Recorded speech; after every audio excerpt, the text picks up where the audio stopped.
Hello everyone. Welcome to Sweetie Speaks official YouTube channel.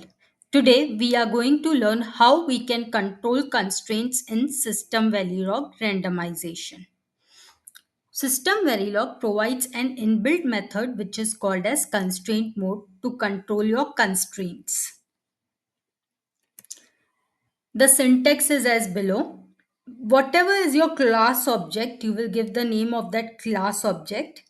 Then you will specify the name of your constraint. You can have multiple constraints in your class, and whatever constraint you want to turn on or off, or you want to control whichever constraint, you have to give the name of that constraint, and then you have to call this method constraint mode. Let's understand it in detail. This constraint mode can be called either as a task or as a function also. When you call constraint mode as a task, there can be two different modes, either 0, which means off. Off means your constraint is inactive. 1 means on, which means your constraint is active. When you specify constraint mode as a task and you don't provide any constraint name, in that case, the operation, whatever you are specifying in the constraint mode, it can be on or off. So, whatever you are specifying will be applied to all the constraint. If the constraint name is missing, then it will be applied to all the constraints within the class object. All the constraints can be turned on or off in one go. When you call constraint mode as a function, it will return the current state, current active state, whether it is active or inactive, current state of your specified constraint block. Whatever constraint name you are giving, whether that constraint is on or off at the moment, that you can know when you call constraint mode as a function. Let us see a coding example. With that, all these points will be very clear when we see the output. This is a coding example of controlling constraints. Here, if you see, I have a class packet in which I have three random variables: address, data, and write.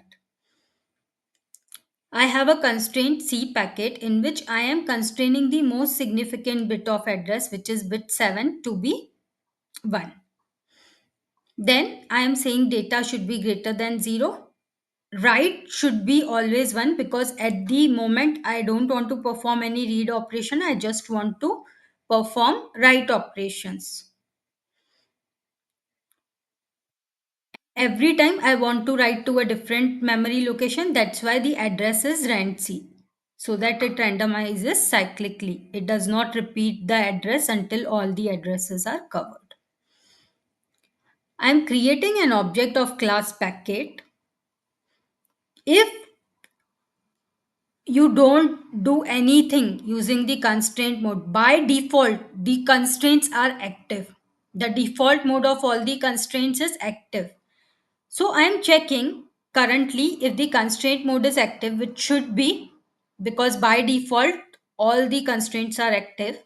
Then I will display that packet randomization is on. Here, if you notice, I have called it as a function. Constraint mode is called as a function so that it will return either 0 or 1. If C underscore packet is currently active, which I am expecting right now, then only it will enter inside this if block, and it will display that packet randomization is on.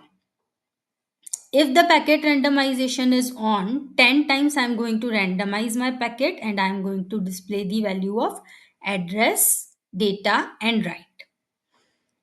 Finally, I want to turn off the constraint C underscore packet. I'm going to turn it off by using constraint mode and 0. 0 means off.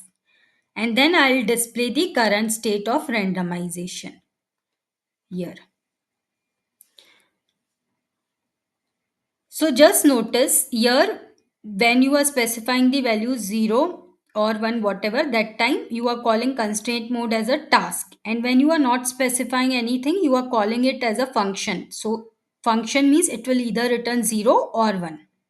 If the constraint is active, the function will return 1. If the constraint is inactive or off, that time the constraint mode will return, when it is off it will return 0. Now let's execute this and see the output. Initially, I was displaying the packet randomization is on because this is what I was expecting. Then I was randomizing address, data, and write. Here, if you see whatever constraint I have specified, according to that only randomization has happened. If you can see, address bit, seventh bit is always 1, data is never 0, and write is always 1. Finally, after randomizing 10 times, I had turned off the constraint and I have displayed the current state, which should be 0. I hope with this, how you can control constraints in System Verilog with the help of constraint mode is clear. To stay tuned to such video content on VLSI, please subscribe to Sweetie Speaks official YouTube channel. See you in the next video.